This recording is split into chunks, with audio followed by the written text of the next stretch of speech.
உங்களுக்கு நிம்மதி உண்டாகுவதாக. தேவனுடைய இரக்கங்கள் அதிகமாவதாக. தேவன் என்ன சொல்றாங்கன்னா, எபிரேயர் 13:8, இயேசு கிறிஸ்து நேற்றும் இன்றும் என்றும் மாறாதவராய் இருக்கிறார். அப்படின்னா என்னங்க? பத்திரமாத்து தங்கம், 24 கேரட் கோல்டு. ஒரு நல்லவருங்க, ரொம்ப நல்லவர், என்னைக்கும் மாற மாட்டார். மனுஷங்கெல்லாம் பார்த்துருக்கீங்களே, மாறிட்டே இருப்பாங்க, ஒவ்வொரு நாள் ஒவ்வொரு குணத்தை காட்டுவாங்க. நம்ம தேவன் எப்பொழுதும் நம்முடைய நிரந்தரம். நிரந்தரம் யாருன்னா நம்ம தேவன் தான், ஏசு தான். சரிங்களா? மாற மாட்டார், அப்படியே தான் இருப்பார். என்னைக்குமே உங்களுக்கு உதவி செய்வார். எந்த உதவியும் குறைச்சிட மாட்டார், எதையும் நிறுத்திட மாட்டார், திடீர்னு நிறுத்திட மாட்டார்.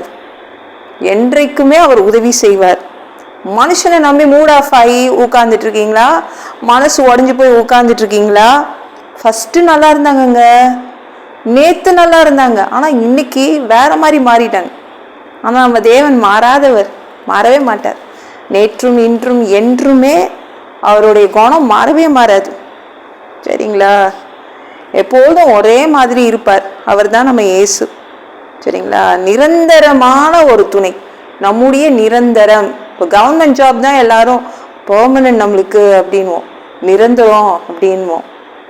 சொத்து சுகம் தான் நிரந்தரம் இல்லைங்க, இயேசு தாங்க நிரந்தரம். என்னைக்குமே நம்மளை கைவிட மாட்டாருங்க. மனிதர்கள் ஒரு நாள் உதவி செய்வாங்க, அதுக்கப்புறம் உதவியெல்லாம் குறைச்சிடுவாங்க, நிறுத்திடுவாங்க எல்லாத்தையும். தேவன் அப்படி கிடையாது. அவர் எதையும் குறைக்க மாட்டார், எதையும் நிறுத்த மாட்டார். சரிங்களா? இன்றைக்கு செய்வார், இன்றைக்கு செய்த தேவன் நாளைக்கும் செய்வார், நாளைக்கு செய்த தேவன் அடுத்த நாளும் செய்வார். என்றைக்குமே உதவி செய்வார். சரிங்களா? அவர் உங்களை மறக்க மாட்டார்.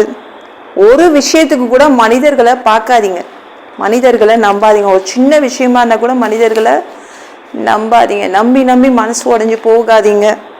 எல்லா நம்பிக்கைகளையும் இயேசுக்கிட்ட வைங்க. எல்லாத்துக்கும் இயேசுவையே நோக்கி பாருங்க, அவரை டைட்டாக பிடிச்சிக்கோங்க. அப்போ நம்ம மனசு அடிக்கடி மூட் ஆஃப் ஆகாது, இல்லை மனசு உடையாது. இயேசுவை மட்டும் பாருங்கங்க, அவ்வளோதான். அவர் மாற மாட்டார். சரிங்களா? நிறைய பேர் மாறி மாறி பேசுவாங்கள்ல, அப்படியே தப்பாக பேசிடுவாங்க. திடீர்னு இப்படி தான் நீ பேசுனேன்னு பயமாக இருக்கும். இயேசு அப்படிலாம் பேச மாட்டாருங்க. உண்மை உள்ளவர், நியாயம் உள்ளவர், தப்பாலாம் பேச மாட்டாருங்க. என்றைக்குமே மாற மாட்டார். அப்படிப்பட்ட தேவனை தான் நீங்கள் வணங்கிட்டு இருக்கீங்க. நம்மளுக்கு நல்லா தெரியும் யோசேப்பை பற்றி. ஜெயிலில் அவங்களுக்கு ஒரு ஃப்ரெண்டு கிடச்சாங்கங்க. யோசேப்புக்கு ஜெயிலில் ஒரு சூப்பரான ஃப்ரெண்டு கிடச்சாங்க. அவங்க அந்த ஃப்ரெண்டு யாருன்னா ஒரு பெரிய ஆள், விஐபி. அவர் பான பாத்திரக்காரர்களுக்கு எல்லாத்துக்குமே தலைவன். எந்த பானம் ராஜாவுக்கு கொடுத்தாலும், எந்த கூல்ட்ரிங்க்ஸ் ராஜாவுக்கு கொடுத்தாலும், ஈவன் இந்த யோசேப்புடைய ஃப்ரெண்ட் இருக்கார்ல, அவர் தான் எல்லாத்தையும் டேஸ்ட் பண்ணி பார்த்துட்டு ராஜாவுக்கு கொடுப்பார். அப்படிப்பட்ட ஒரு சூப்பரான ஒரு விஐபி ஃப்ரெண்டு கிடச்சிச்சு யோசேப்புக்கு. ஜெயிலில் இருக்கும் போதெல்லாம் யோசேப்பை பார்த்து, வெளியில் மட்டும் நான் போயிட்டேன்னா அவ்வளோதான், அடுத்த நிமிஷமே உன்னை நான் விடுதலை பண்ணிடுவேன். நீ இவ்வளோ நல்லவனா அநியாயமாக நீங்கள் உட்காந்துட்ருக்கியா அப்படிலாம் உருகி பேசிட்டு எப்போ ரிலீஸ் ஆகி போனாரோ அந்த பானபாத்திரக்கார தலைவன் மறந்துட்டான். யோசேப்பை மறந்துட்டான், ஜெயிலையும் மறந்துட்டான். ராஜா பக்கத்திலேயே தான் நின்றுட்டு இருந்தான். அதே கூல்ட்ரிங்க்ஸ் ஊற்றி கொடுக்குற வேலை தான். ஆனால் எல்லாத்தையும் மறந்துட்டான். ஆனால் தேவன் இவனை மறக்கலை. நம்ம யோசேப்பை மறக்கவே இல்லை. சின்ன வயசுலேயே நம்ம யோசேப்புக்கு எதிர்காலத்தை சொன்னவர். கனவுகள் கொண்டு எதிர்காலத்தை அவனுக்கு கொடுத்தார். நல்ல நல்ல கனவுகள் கொடுத்து, இப்படிதான் உன்னுடைய எதிர்காலம் கலர்ஃபுல்லாக இருக்கும் அப்படின்னு அவனுக்கு சின்னதுலேயே சொன்னவர் அந்த கனவுகளை நிஜமாக்கி கொடுத்தார். கரெக்டாக 30வது வயசுல அவர் வந்தார். அவர் ராஜாவுக்கு ஒரு கனவு கொடுத்தார்.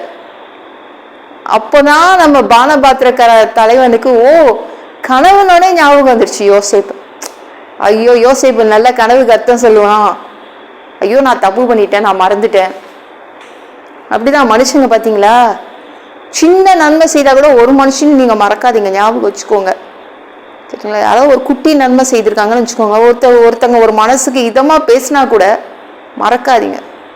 இந்த பானபாத்திரக்கார தலைவன் அப்படியே மறந்தான். ஆனால் தேவன் ஒரு ராஜாவுக்கு ஒரு கனவு கொடுத்து அவன் இழந்த அந்த ஞாபக மறதி திரும்ப வந்துருச்சு. அவன் யோசேப்புன்னு ஒருத்தர் இருக்கான், ரொம்ப நல்ல கனவுக்கு சொல்லுவான், அர்த்தம் சொல்லுவான் கனவுக்கு அப்படின்னு தான் நம்ம யோசேப்பை ஆண்டவர் ஜெயிலேருந்து வெளில எடுத்தாரு. அவனுடைய நல்ல நல்ல கனவுகள் எல்லாவற்றையும் நிஜமாக்கி கொடுத்தார். என்னங்க எக்கச்சக்கமா கனவுகள் நீங்க காண்றீங்களா? எல்லாமே நிஜமாகுதுங்க.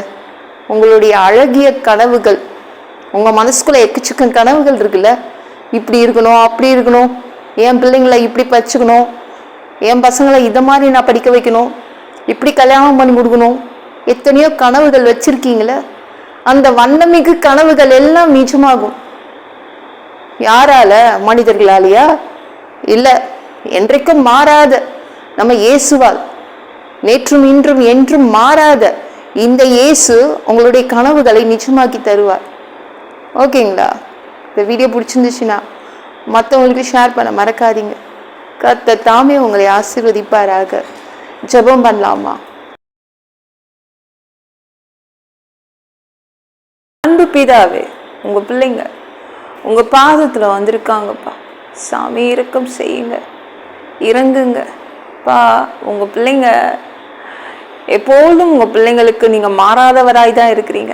நேற்றும் இன்றும் என்றும் மாற மாட்டீங்க, என்னைக்குமே மாற மாட்டீங்க.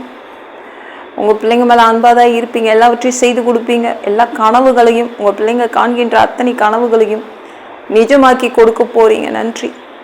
எல்லாம் பொல்லாத பிசாசுகள், ஏவல்கள், மந்திரங்கள், தற்கொலை ஆவிகள், பயத்தின் ஆவிகள், பலவீனப்படுத்துகின்ற ஆவிகள் எல்லாம் இயேசு என்ற பெயரினை கொண்டு துரத்துகிறேன். ஓடிப்போ.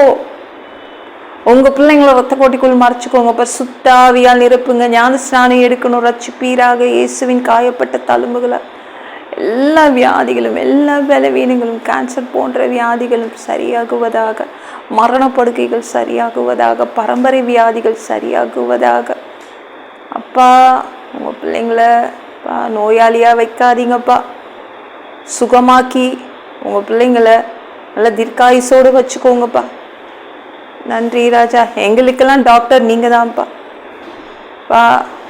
உங்களை மாதிரி வேற எந்த டாக்டரும் எங்களுக்கு ட்ரீட்மெண்ட் கொடுக்க முடியாது, உங்க பிள்ளைங்களுக்கு ட்ரீட்மெண்ட் கொடுக்க முடியாது. நீங்களே நல்ல ட்ரீட்மெண்ட் கொடுத்து உங்க பிள்ளைங்களை சுகப்படுத்துங்க. நன்றி ராஜா. மனிதனா பிறந்த ஜீவ புஸ்தகத்துல எங்க பேர் இருக்கணும், இல்லைன்னா நீங்க அந்த மனிதனை நரகத்துல தள்ளிடுவீங்க. தீ எரிக்கிற இடத்துல எப்படி வாழ்றது? நாங்க பரலோகத்துக்கு வர்றதுதான் ஆசைப்படுறோம்பா. எங்களை தயவு செய்து பரலோகத்துக்கே அனுப்பிடுங்கப்பா. அடிச்சு உதச்சி திருத்தி பரலோகத்துக்கே அனுப்பிடுங்க. ஏதாவது கழுவப்படாத பாவங்கள் இருந்தா உங்க திரு ரத்தத்தை கொண்டு கழுவி எங்களை பரலோகத்துக்கு அனுப்பிடுங்கப்பா. சாமி உமக்கு நன்றியப்பா.